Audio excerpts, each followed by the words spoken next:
Dear students, आज आप लोगों को इंग्लिश राइटिंग का पहला टॉपिक मैं करवाने जा रही हूँ और इसका नाम है पैराग्राफ राइटिंग। तो सारे स्टूडेंट्स बहुत अटेंटिव होकर इस वीडियो को देखेंगे। Okay, so before starting this let me tell you something about it. देखिए यहाँ से, a paragraph is a group of sentences related to one topic और डेवलपिंग वन पॉइंट। कहते हैं पैराग्राफ जो होता है वो ग्रुप ऑफ सेंटेंसेस होता है और ये क्या करता है, ये रिलेट टू वन टॉपिक, या तो कोई ये पर्टिकुलरली किसी एक टॉपिक को बताता है या फिर क्या बताता है, और डेवलपिंग वन पॉइंट, या फिर किसी एक पॉइंट को पूरी तरीके से डिस्क्राइब करता है। These sentences are closely related in meaning and arranged in a systematic manner।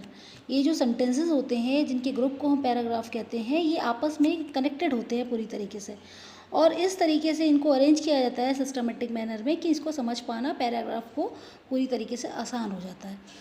A paragraph is a short composition complete and independent in itself. Paragraph जो होता है शॉर्ट कंपोजिशन कहलाता है, प्लस ये अपने आप में पूरी तरीके से कंप्लीट और इंडिपेंडेंट होता है। एक पैराग्राफ को फॉर्म कैसे करते हैं उसके मेथड्स दिए गए हैं इस जगह पे, ठीक है। इन पॉइंट्स के बेसिस पे एक पैराग्राफ को फॉर्म किया जाता है, उसको बनाया जाता है। जैसे कि सबसे पहले है यूनिटी, दूसरा है ऑर्डर, तीसरा है organization and next is variety. तो यूनिटी क्या है, देखो यूनिटी हम कहते हैं it is an important feature of a good paragraph. एक अच्छे पैराग्राफ की सबसे पहली क्वालिटी होती है यूनिटी, ठीक है, और ये सबसे ज़्यादा इम्पॉर्टेंट फीचर है। It is provided by the way sentences are linked और कनेक्टेड टुगेदर, ठीक है। इसको बताया गया it is provided by the way, यानी कि इसको सेंटेंसेस को आपस में जिस सीक्वेंस में हम लिखते हैं वो किस तरीके से आपस में लिंक करते हैं और कैसे आपस में कनेक्टेड होते हैं, ये बताता है हमें unity. All the sentences should add up to the main idea. जितने भी सेंटेंसेस हम एक पैराग्राफ के अंदर रखते हैं वो सारे के सारे एक मेन आइडिया के बारे में होते हैं, यानी कि जिसके ऊपर ये टॉपिक है, जिसके ऊपर आप एक पैराग्राफ लिख रहे हैं उससे ये रिलेट करते हैं। दूसरी चीज़ क्या है, ऑर्डर। ऑर्डर बताते हैं, देखिए another important feature of paragraph is the order.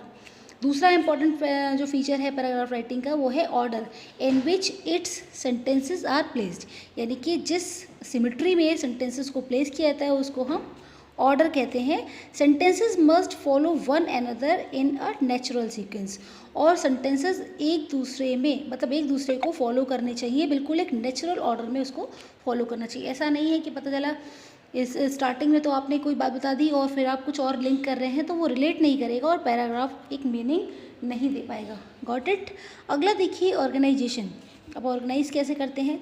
A good paragraph has a topic sentence and unity of purpose. एक अच्छे पैराग्राफ की खासियत ये होती है कि इसका एक स्पेसिफिक टॉपिक होता है, उससे रिलेटेड सेंटेंसेस लिखे जाते हैं, एंड यूनिटी ऑफ पर्पस, और जो इसकी यूनिटी है यानी कि मतलब ये किस तरीके से यूनाइटेड है, इसका पर्पस क्या है, ये भी हमें इसमें पता चलता है पैराग्राफ राइटिंग में।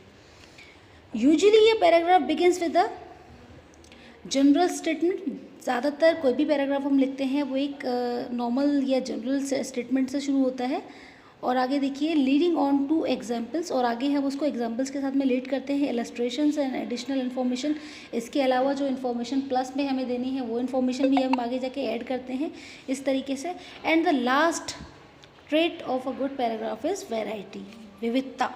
क्या होता है ये variety. When we talk of variety in a paragraph, जब हम एक वैरायटी की बात करते हैं पैराग्राफ के अंदर, वेरियस सेंटेंसेस की बात करते हैं, तो it is not the variety in the theme. तो ये थीमेट्रिकल वैरायटी की बात नहीं कर रहे हैं हम यहाँ पे, थीम के अंदर वैरायटी की बात नहीं कर रहे हैं। यहाँ पे हम बात कर रहे हैं we have already state that a paragraph deals with only one theme, क्योंकि हम ऑलरेडी बता चुके हैं कि पैराग्राफ की जो थीम है, उसका जो टॉपिक है वो एक ही है। तो अलग अलग तो उसमें थीम से रिलेट होगा नहीं, बात तो एक ही होगी, लेकिन उसके बारे में अलग अलग इन्फॉर्मेशन को, उसके बारे में डिफरेंट टाइप ऑफ इन्फॉर्मेशन को हम वैरायटी कहते हैं। तो देखिए उन्होंने बता दिया इस जगह पे, by variety we mean that there should be variety in sentences, variety in sentence construction, ठीक है। जो सेंटेंस हम कंस्ट्रक्ट करेंगे वैरायटी वहाँ पर होनी चाहिए, so that the paragraph doesn't become dull, जिससे कि पैराग्राफ जो हो वो और ज़्यादा डल और ज़्यादा ऑब्सक्योर नहीं हो जाए। अगला देखिए नोट करके स्पेसिफिकली उन्होंने दे रखा है यहाँ पे, usually the first sentence of paragraph gives an indication of what the paragraph is all about. Normally क्या होता है कि पैराग्राफ का जो फर्स्ट सेंटेंस होता है वो हमें इंडिकेट कर देता है कि पैराग्राफ का एक्चुअल पर्पस क्या है, इसका रीज़न क्या है। This sentence is the topic sentence, और इस सेंटेंस को हम टॉपिक सेंटेंस कहते हैं, यानी बिगनिंग सेंटेंस कहते हैं या स्टार्टिंग सेंटेंस भी कह सकते हैं। और जो कंक्लूड करते हैं, जो एंडिंग वाला सेंटेंस होता है, the concluding sentence also is very important. जैसे कि हमारा फर्स्ट सेंटेंस बहुत ज़्यादा इंपॉर्टेंट है, उसी तरीके से जब हम एक पैराग्राफ की एंडिंग करेंगे तो लास्ट सेंटेंस भी जो होगा वो भी बहुत ही ज़्यादा इक्वली इम्पॉर्टेंट होगा। Okay, it sums up the main content of the paragraph, और यहाँ पर आके आप पूरे पैराग्राफ को समराइज करेंगे, पूरे पैराग्राफ की समरी आप यहाँ पर देंगे। तो आप देख सकते हैं सम स्पेसिमेंस ऑफ पैराग्राफ, कुछ एग्जांपल्स यहाँ पर दिए गए हैं। सबसे पहले है अ मदर, दूसरा यहाँ पर पैराग्राफ दिया है the value of discipline in life. तो आप स्टार्टिंग में देख लीजिए, सबसे पहले पैराग्राफ लिखने से पहले हमें जो क्या चीज़ इंपॉर्टेंट है, हमारे लिए टॉपिक इंपॉर्टेंट है। अब हम टॉपिक क्या दिया हुआ है, मदर, मदर क्या होती हैं, मदर की फैमिली में इंपॉर्टेंस क्या होती है, मदर की आपके लिए या आपके मन में मदर के लिए क्या रिस्पेक्ट है, मदर हमारे लिए क्या क्या करती हैं, और एक मदर कैसे पूरे घर को संभालती हैं, ये सारी चीज़ें हम मदर के बारे में लिख सकते हैं। तो देख लीजिए मदर के बारे में स्टार्टिंग ऐसी होनी चाहिए जो बहुत ही ज़्यादा आई कैचिंग हो, ठीक है। जैसे कि how noble, loving and self sacrificing a mother is, mother कितनी नोबल, कितनी लविंग और सेल्फ सेक्रीफाइसिंग, मतलब निछावर कर देती हैं, आप एक तरीके से पूरी तरीके से सेक्रीफाइस करती हैं फैमिली के लिए, अपने बच्चों के लिए, है ना। She helps you at every stage of your growth, ठीक है। ज़िंदगी के हर क्षण में वो आपका साथ देती हैं, आपका सपोर्ट करती हैं। She doesn't care for her own comforts when you are a very young child, जब आप बहुत ज़्यादा छोटे होते हैं तो वो अपनी बारे में केयर नहीं करती हैं, अपने कम्फर्ट्स का उनको कोई ध्यान नहीं रहता है। She spends sleepless nights when you suffer even from the slightest element, जब आपको हल्की सी भी तकलीफ़ होती है, बचपन में बहुत छोटे होते हो जब आप, तो उस टाइम पर आपकी मदर पूरी रात जग के आपका ख्याल रखती हैं, ठीक है। अच्छी बात सी वो आपको नहलाती हैं, आपके कपड़े चेंज करती हैं, आपको फीड करती हैं, हर तरीके से वो आपको ध्यान देती हैं, आपका ध्यान रखती हैं।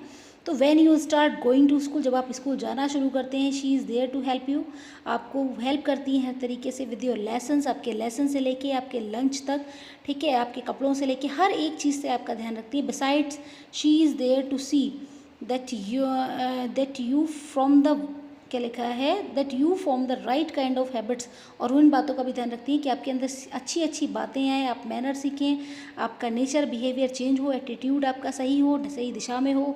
And even when you have grown up, भले ही आप बड़े भी हो जाओ, अपना ध्यान खुद भी रख सकते हो।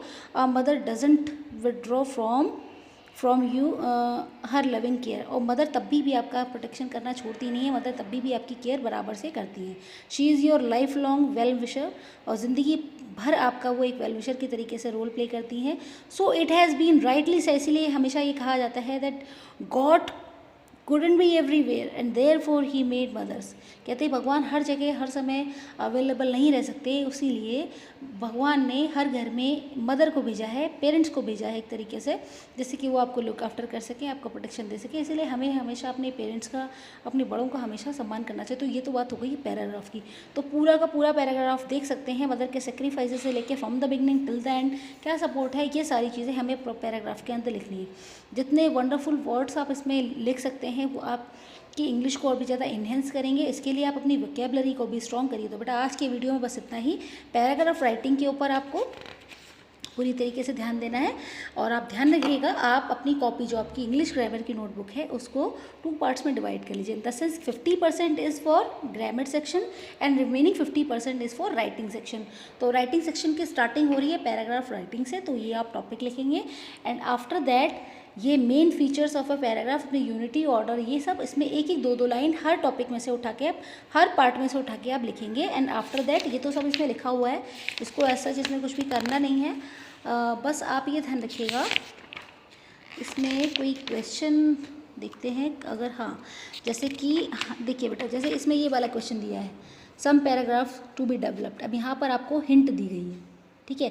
मॉर्निंग वॉक के ऊपर आपको पैराग्राफ लिखना है, ये हो गया इसका हेडिंग, और ये कुछ हिंट्स प्रोवाइड करी गई हैं। इन हिंट्स के बेसिस पे आपको एक पैराग्राफ फॉर्म करना है। तो ये है आपका टास्क आज के लिए, इसको आप अपनी कॉपी में करेंगे। Thank you very much for today's video.